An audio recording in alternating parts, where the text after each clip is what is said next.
When we talk about the American entertainment industry, it's really only about two things: grand stages or cutthroat competition. But for some reason, every time this group of young men from Seoul sets foot in a New York studio, the entire atmosphere shifts completely. I often sit silently in front of the screen, watching their every move, and honestly, something has been bothering me. Why does Jimmy Fallon, a veteran comedian who has seen thousands of A-list stars, look so genuine, almost like a kid who just got his favorite toy, every time BTS visits? Is this just a script requirement, or is there a human energy that regular cameras just don't capture? I've started to get obsessed with the small details, the way they shake hands, the accidental eye contact caught on film, even their body language behind the talk show desk. This phenomenon of friendliness isn't just about formal politeness, it's about who can actually break through the cold walls of Hollywood. Tonight, I want to dissect my own curiosity about who among them has the most lethal level of friendliness that manages to bring someone like Jimmy Fallon to his knees. Let's dive into a list that might just change your entire perspective on them. Number 7. Suga. You know, in this deafening circus we call the entertainment industry, where everyone is desperately screaming for 5 seconds of attention and the loudest voice usually wins the prize, there is something almost unsettling about a man who refuses to shout. We are starting this list with a figure who defies the very laws of American late-night television, a realm built on hyper-energy and forced laughter, and that man is Min Yoongi. What people rarely discuss when analyzing the chemistry between a host and a guest is the texture of silence. And let me tell you, the silence around Suga isn't empty, it is heavy with presence. Watching him sit across from Jimmy Fallon, especially during his solo promotional run for the D-Day album, I found myself holding my breath, not because I was afraid he would mess up, but because I was witnessing a masterclass in non-verbal charisma that, frankly, most Western celebrities haven't figured out yet. It's fascinating, almost bizarre, to see Jimmy, a man whose entire career is built on being the golden retriever of talk shows, always bouncing, always pleasing, suddenly shift gears into a lower, more grounded frequency the moment Suga starts speaking.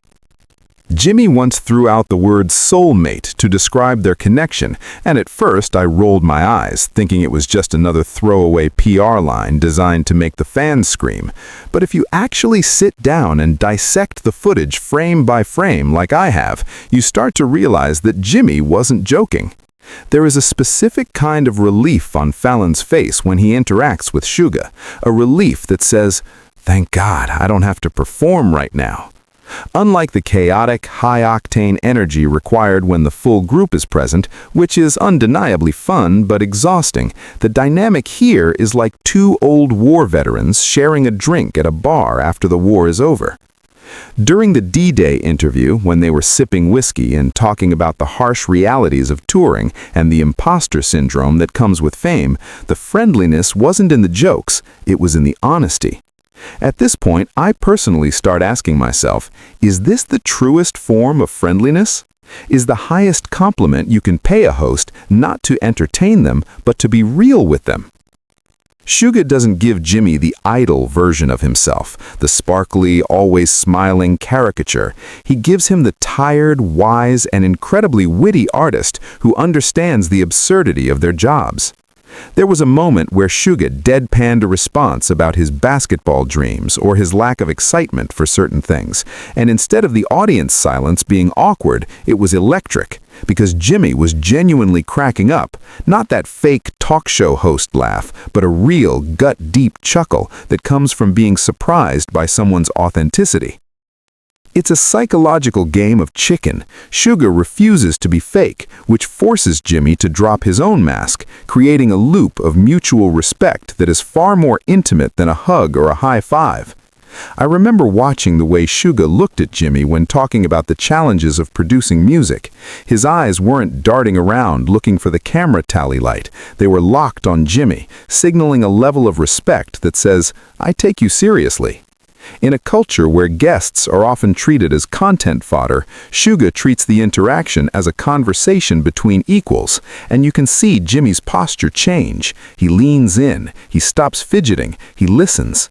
If you think about it, this isn't a trivial thing. For a Korean artist to come onto a major US network and command the pace of the interview without raising his voice, relying solely on a calm, mature soulmate energy, it subverts the stereotype that K-pop stars are just manufactured dolls. Suga is the antithesis of that, and his friendliness is a slow burn. It doesn't hit you in the face with confetti, it seeps into the room like a heavy fog, calming everyone down. I suspect that for Jimmy, who spends his life managing chaos, Suga is a brief, necessary vacation. He doesn't have to carry Suga, Suga carries himself. And in that self-assurance, there is a profound kindness, a silent agreement that says, we are both professionals, let's make this good without making it loud. It is a sophisticated adult friendship that feels miles away from the screaming fans outside the studio, a moment of quiet connection in a loud world. And that, in my opinion, makes him an unforgettable guest who leaves a mark not on the ratings, but on the host's psyche. Number 6. V. When we step into the world of Kim Tae-young, we aren't just watching a celebrity guest, we are witnessing a phenomenon that scientists should probably study. There is something profoundly disarming about the way V carries himself, and if you watch Jimmy Fallon's eyes whenever V speaks, you'll see a mixture of genuine confusion and absolute adoration. It's a specific kind of magic that I like to call fearless friendliness. Most guests come onto these shows with a polished armor of talking points, terrified of looking silly or saying the wrong thing. But V walks into the room like he's entering his own living room, and Jimmy is just a long-lost cousin he's happy to see. What strikes me as incredibly rare is how V doesn't use the standard social filters that we all use to protect ourselves. He is vulnerable in a way that feels powerful. In the high-pressure environment of a New York television set, where every second costs thousands of dollars, V has this uncanny ability to slow down time. He'll pause, he'll make a funny face, or he'll give an answer that is so unexpectedly honest it catches everyone off guard. I remember watching the Subway Olympics segment, which, let's be honest, could have been a total disaster of awkwardness, but V turned it into a masterpiece of approachability. While everyone else was focused on the game, V was focused on the experience, reacting with a raw, childlike joy that you just can't fake. At this point, I personally start asking myself, how can someone with that level of global fame remain so remarkably unburdened? If you look closely at the way he interacts with Jimmy during these chaotic games, there's no wall. He isn't worried about his image or looking like a cool rock star. He's just a human being having a genuinely good time with another human being. This is a psychological shift that rarely happens on camera. Usually there's a distance between the host and the star, a polite professional gap, but with V, that gap evaporates. Jimmy seems almost fascinated by V's unpredictability, and it creates this atmosphere where anything can happen. What's rarely discussed by critics is how V's friendliness acts as a bridge. He doesn't need to speak perfect English to communicate warmth. He does it through a lingering look, a playful nudge, or a sincere thank you that feels like it's coming from the bottom of his heart. If you think about it, this isn't a trivial thing. In a world that is increasingly cynical and scripted, seeing someone like V behave with such total transparency is like a breath of fresh air. It makes you realize that true friendliness isn't about saying the right things, it's about being present. V is always 100% present. Whether they are dancing in a train station or sitting on a plush sofa, he gives Jimmy his full, undivided attention, often looking at him with such earnestness that it seems to melt Jimmy's professional exterior. I've noticed that Jimmy's laughter around V sounds different. It's lighter, more spontaneous. It's the laugh of someone who is genuinely entertained, not just doing a job. There's a cultural impact here too. V breaks the stereotype of the aloof artist by being the most approachable person in the room despite being one of the most photographed faces on the planet. I've often wondered if V even realizes the effect he has on people. He moves through the world with a sort of gentle curiosity, treating a talk show host the same way he'd treat a fan on the street. That level of consistency is what makes his friendliness so lethal. It's not a performance, it's a state of being. Watching him, I feel a strange sense of relief, a reminder that you can be at the top of the world and still be kind, still be silly, and still be human. V's interaction with Jimmy is a masterclass in authenticity, proving that sometimes the most revolutionary thing you can do in a fake world is to be completely and unapologetically yourself. It's a beautiful, chaotic, and deeply touching kind of friendliness that leaves a lasting impression long after the cameras have stopped rolling, making V a cornerstone of why these interviews feel so special to millions of people around the world.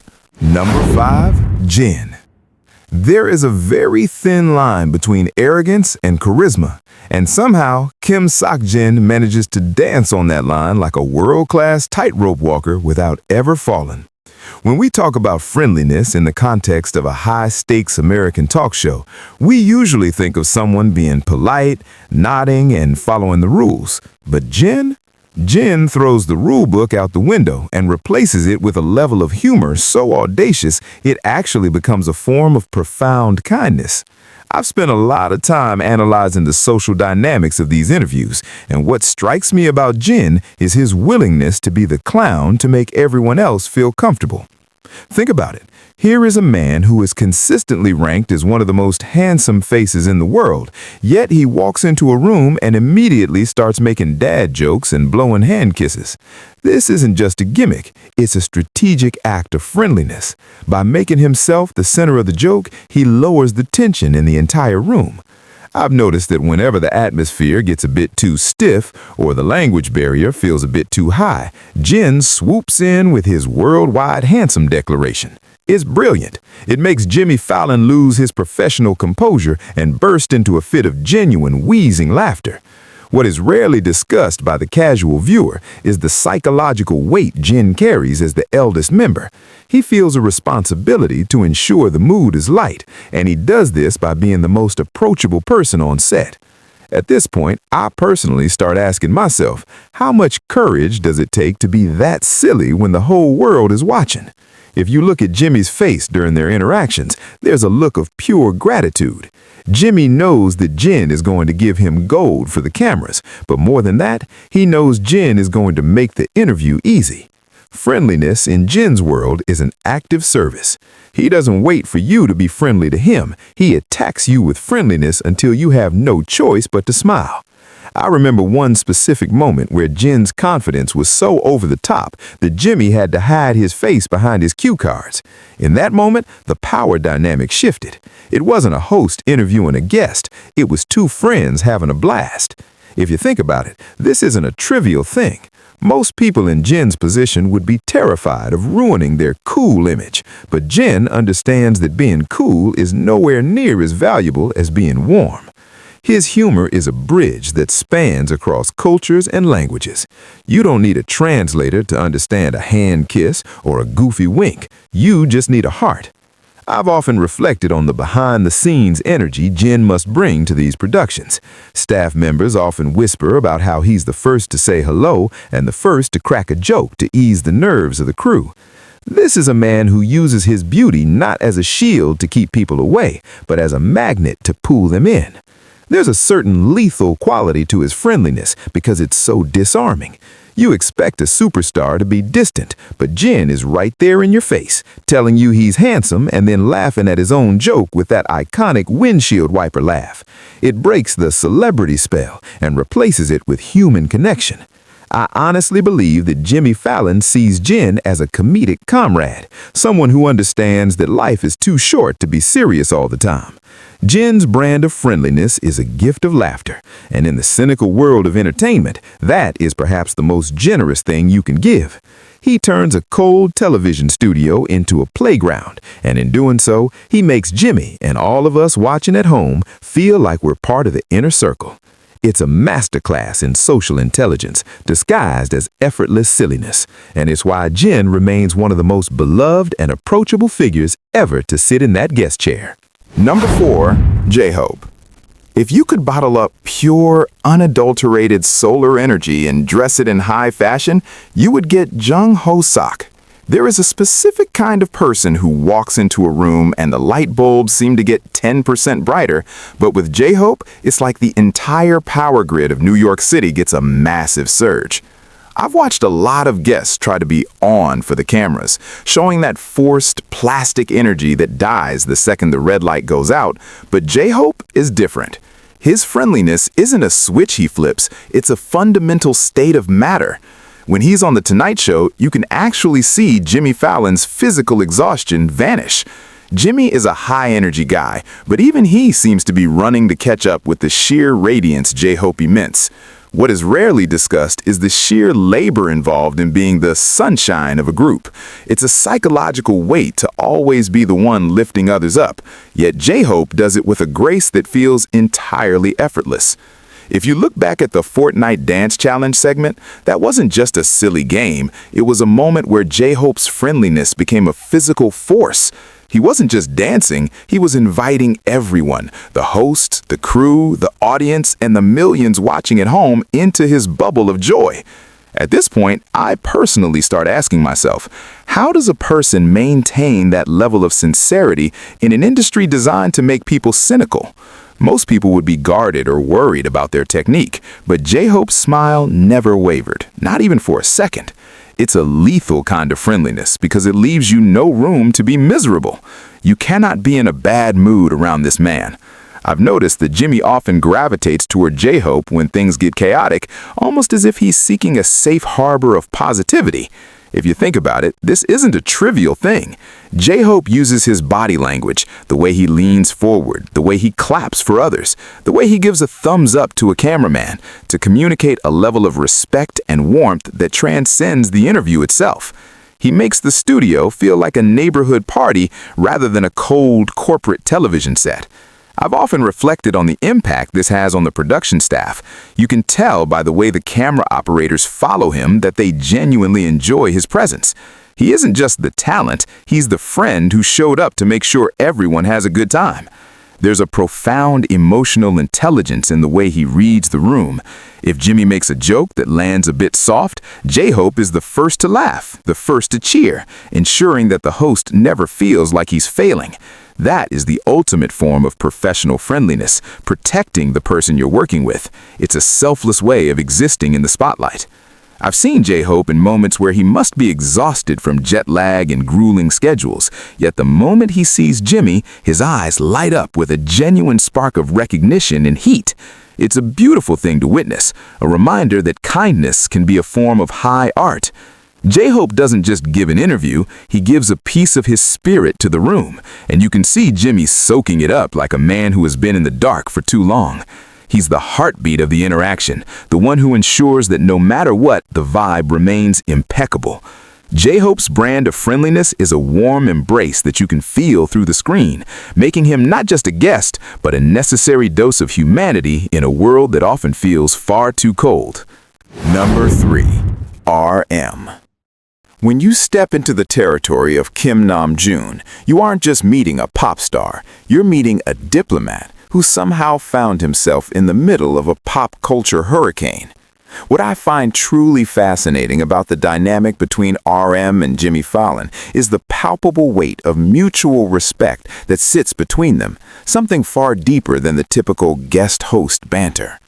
As the leader, RM has spent years acting as the linguistic and cultural shield for his group, but with Jimmy, that shield seems to soften into something much more human.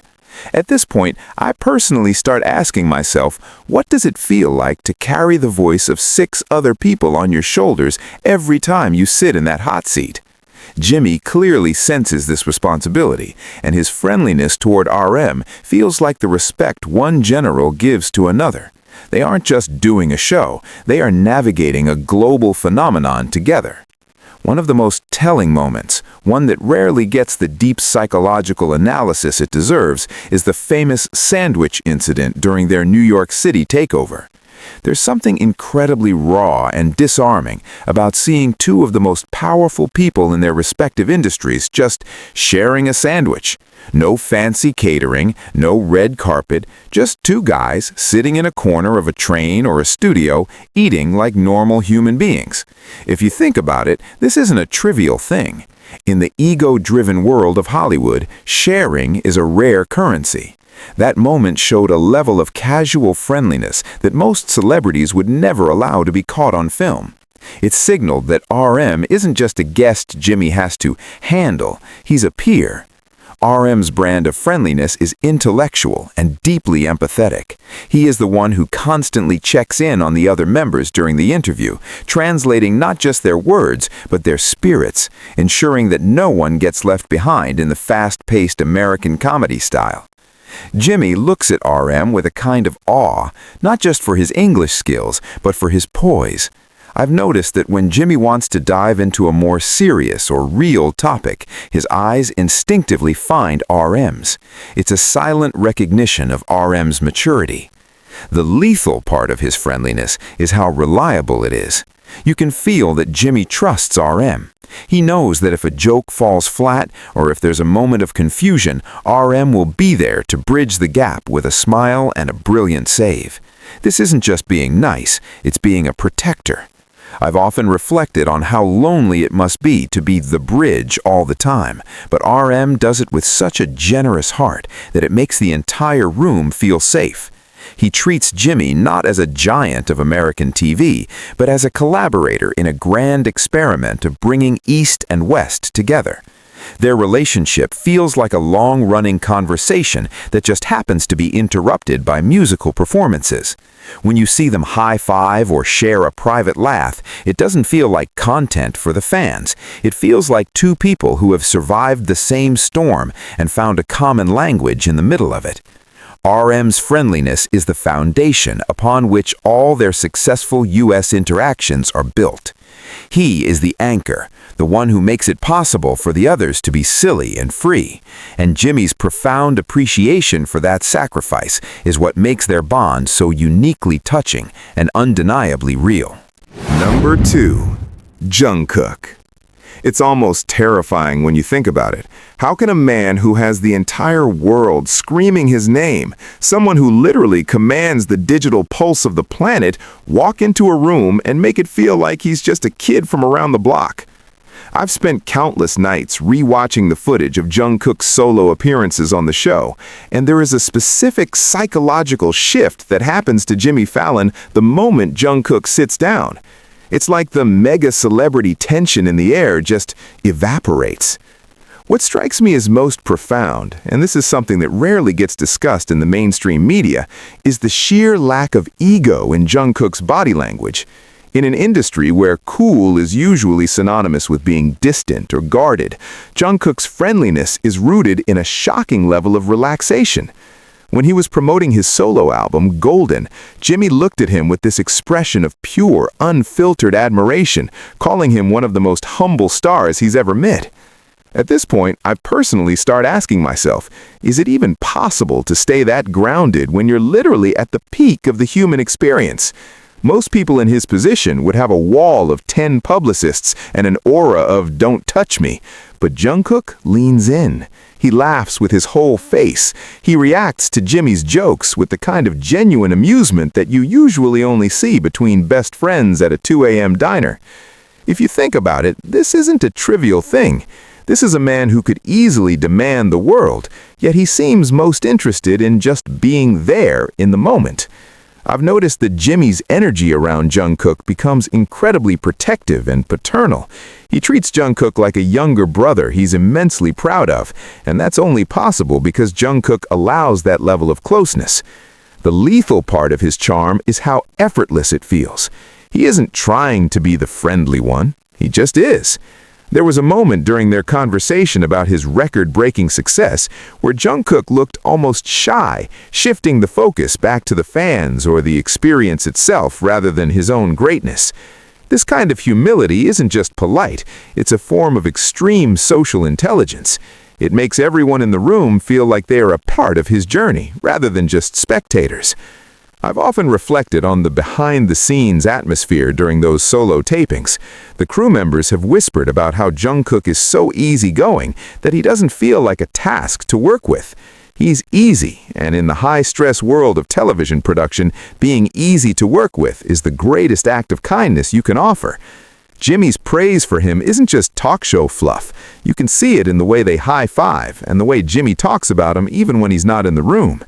Jungkook has this uncanny ability to make a massive American stage feel intimate, and his friendliness is the bridge that allows him to do that. He doesn't perform friendliness, he performs humanity. He isn't afraid to look confused, he isn't afraid to be goofy, and he isn't afraid to show Jimmy that he's actually enjoying himself. It's a rare, golden frequency that resonates so deeply because it's so rare to find at that level of fame. Watching them interact, I'm often struck by the realization that Jungkook is the ultimate proof that you don't have to lose yourself to win the world. His friendliness is a quiet, steady flame that warms the entire studio, making Jimmy Fallon feel like he's not just hosting a star, but hanging out with a legend who still remembers how to be a person. It's disarming, it's beautiful, and it's exactly why the world and Jimmy can't seem to get enough of him. Number 1. Jimin. There is no debate, no competition, and honestly, no other way this list could have ended. If we are talking about the sheer gravity of human connection, we have arrived at the epicenter. The relationship between Park Jimin and Jimmy Fallon isn't just a good interview, it's a full-blown cultural bromance that has redefined what guest host chemistry looks like in the 21st century. I've watched a lot of TV, and I have never seen a cynical New York comedian fall so completely under the spell of a guest's kindness. This isn't just about being nice, it's about a specific, ethereal warmth that Jimin radiates, something that seems to melt the very air around him. At this point, I personally start asking myself, is Jimin even real? How can someone possess a level of friendliness so potent that it turns a veteran broadcaster into a total fanboy? It all started with that legendary moment involving a Chimmy headband, and from that second on, the barrier between celebrity and human was obliterated. When Jimin laughed, that soul-shaking, eye-disappearing laugh at the sight of Jimmy wearing his character's merch, something clicked. It was the birth of Jimin Fallon. What is rarely discussed by the critics is the profound emotional labor Jimin does to make Jimmy feel special. Usually, it's the host's job to make the guest feel like a star, but with Jimin, the roles are reversed. He looks at Jimmy with such genuine affection, once even telling him, "Jimmy, you look so cute." And you could actually see Jimmy Fallon, a man who has interviewed presidents and icons, visibly blush and lose his train of thought. If you think about it, this isn't a trivial thing. This is a lethal level of friendliness because it is completely disarming. It bypasses the ego and goes straight for the heart. Every time they meet on that stage, it's not a handshake, it's a hug. It's a physical manifestation of a bond that transcends language, borders, and the cold machinery of the music industry. I've often reflected on the behind-the-scenes energy of their interactions, and you can tell that for Jimmy, Jimin is more than just a ratings draw. He's a source of genuine joy. There's a specific kind of magnetism in Jimin's politeness. It's not the rigid, formal politeness of a student, but the playful, intimate kindness of a soulmate.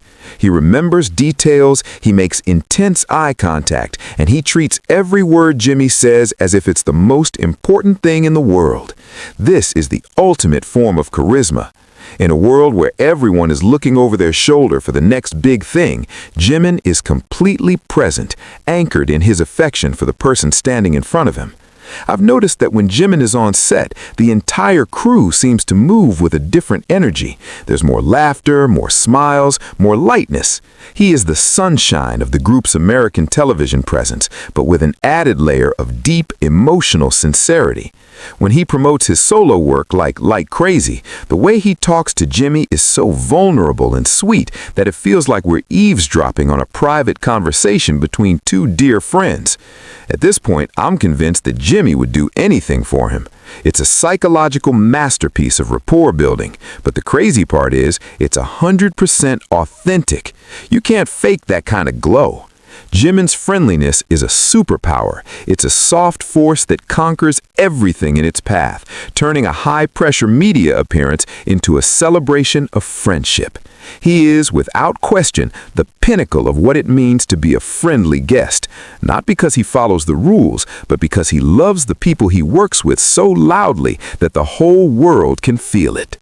Park Jimin doesn't just sit in the #1 spot, he owns the entire category.